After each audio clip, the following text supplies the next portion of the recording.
You know, Lovely Professional University is a very interesting name. It's a very lovely name. And a lot of people ask that who's lovely in your family and why did you put it lovely as a name? I said all my family members are lovely, but nobody with the name lovely. So LPU is a very large university. So thanks Atul for commenting on from about LPU again and again. So LPU is a large university. It's a fat university. We are now around 40,000 students, full-time students studying in the campus. It's a large university campus. We are spread across in 600 acres of land now. What is interesting, which I wanted to talk about, is the international students. We have around 3,500 international students coming from 70 different countries. I'm not in Delhi. I'm not in Chennai. I'm not in Bangalore. I'm not in Pune. I'm in a city called Jalandhar. Actually, not even Jalandhar. I'm in Phagwara. And not many people even know that where Phagwara is. So, bringing those 3,500 international students to Phagwara is the story I just thought to share with you. Atul, we're going to debate upon top rank university. I know we've been debating who's the first #1 private university of the country. I mean, we share a lot of things together. Times Education subject ranking came. We are in the 7th subject ranking. So I think there's a lot of work that's happening in the university, which is making us possible to get the best students come to the campus.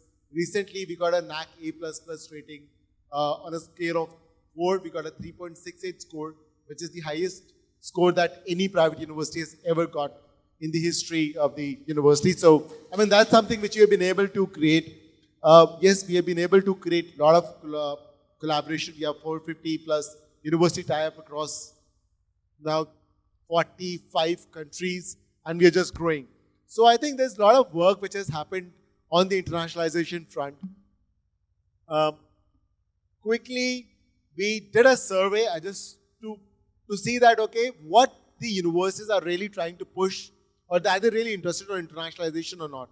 And we just asked a few questions to a sample size of 15 founders of the university.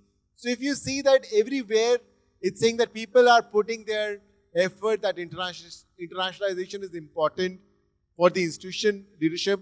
I mean, 67% say hi.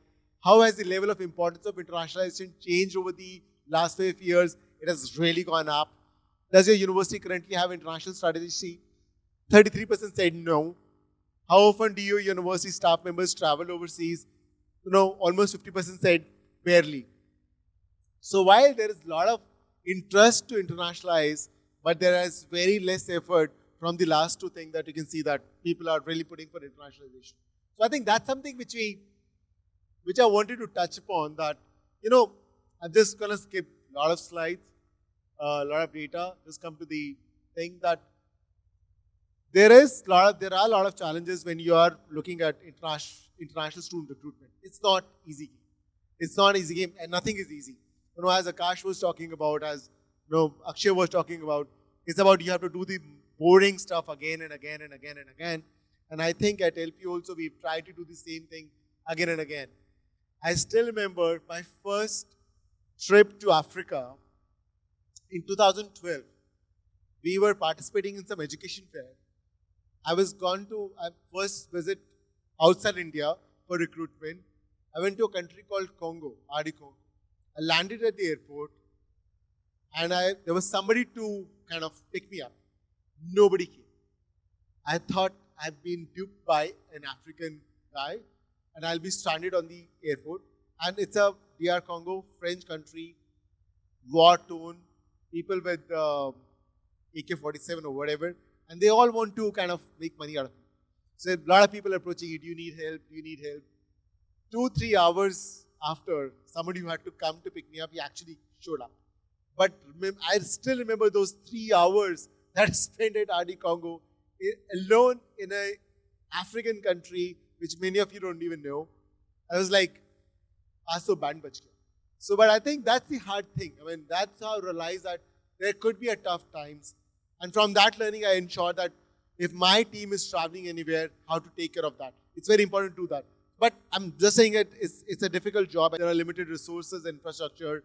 I mean, you're competing with established institutions in that country or the people who already have the network. And you're also depending on own staff. I mean, today, I can safely say 60% of the universities in India who are doing international student recruitment would have LPU staff for sure. We've been training staff, and this staff is going to some other university, and they're helping them to build the international department. So you have a dependency on staff. You have to build that network, and this network of agents that you built up, they are just for money. I'm paying, say, whatever, $500, somebody's going to pay $700. They start sending students to there. But how are you going to create that value for that agent that matter? And of course, there's a time zone difference. So we have, there's a strategy implemented by LPU that we need to have a clear vision that we want to do this, why, and then how. Why is very important, that we don't say that we need international students just for the revenue they bring in. I think there's a lot of value when the international students come to your campus. A lot of learning that happen in the classroom is not because of the teacher standing here and what the lecture he or she is delivering. I think it's a lot of learning happen through interaction. And when there are international students inside your classroom, that interaction becomes so rich.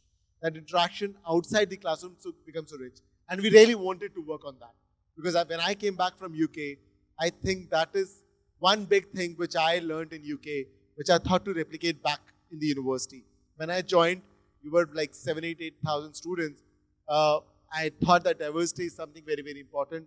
Thanks to a player like Akshay, when whole of Punjab is moving abroad, and that worked in our favor, that we were able to recruit students from other states as well.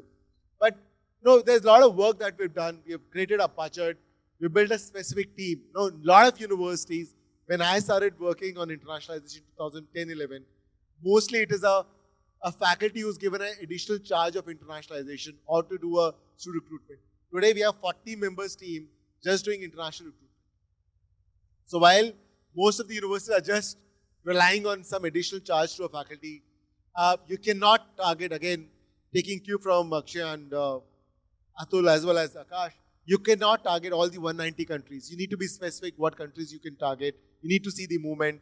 You need to build a reliable network of representatives that work with them closely. It's very important that you work with them closely. You cannot say there's an agent that you've done, you have a marketing that you have built, money you have given in. He's going to work for you. You need to work from him. Their success is your success. Participate in quality fairs, creating a target marketing campaigns. Thanks to NPF and Meritto, that we've been able to create that marketing campaigns, create that funnel, and ensure that we moved out. Nobody said thanks to Meritto and for the achievement that we all have been doing. Thank you. We've been able to recruit students because of the lot of automation work that happened from Meritto's platform. And it was a pain. It has gone easy. Naveen, we have to finish that deal that my team is talking to you. So I'm considering it done. I'm taking that no benefit of standing here and talking about Meritto.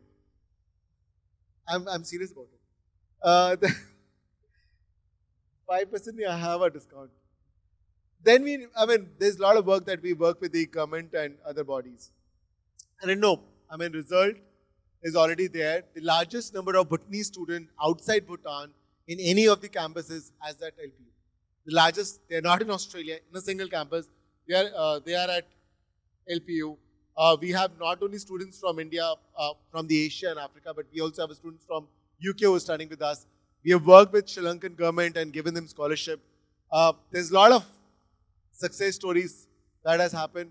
This is a brief breakup of students' body that we have large students from Eastern Africa, then from SAARC, Western Africa, rest of the world, North Africa, Central Africa, Southern Africa.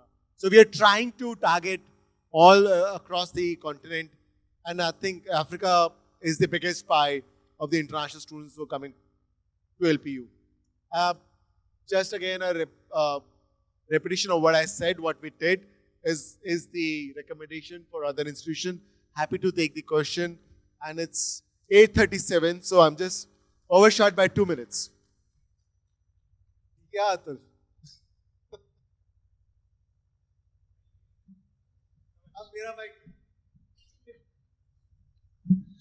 I have a very stupid question for you, Aman. One of the biggest challenges I see for Indian education getting internationalized is something as basic as hygiene, keeping the toilets clean, and less spicy food, and I'm not talking about African nations, I think ultimately you aim to get students from the Western world too. So how do you keep your toilets clean? I think, Atul, we learned from it. Initially, there were challenges. Then we actually stopped our international recruitment for good 1.5 years. We said we will be, there are a lot of challenges, not only about the hygiene and hostel, but I think there are cultural challenges as well. The students, community, staff, faculty, they're not really prepared to teach them. So we really stopped our student recruitment in 2011 to 12 for one good year. We did the orientation, cultural orientation across the university, and then we started again. I think very valid point, and this was one of the big challenge. And eventually, we have also built a small hotel on the campus. It's a 25 rooms hotel, and if there are, so generally these students who come from the Western or the Western world, so-called Western world, they come for a short duration program. I get almost 200 students from US, UK, Australia, Canada every year who come for 3 weeks to 5 weeks program, and they stay in a hotel, which is it's almost a 4-star hotel run by a hotel management department of the university. So we're taking it as more of an executive program, but eventually, yeah, that's a challenge, but I think it's no longer at LPU now.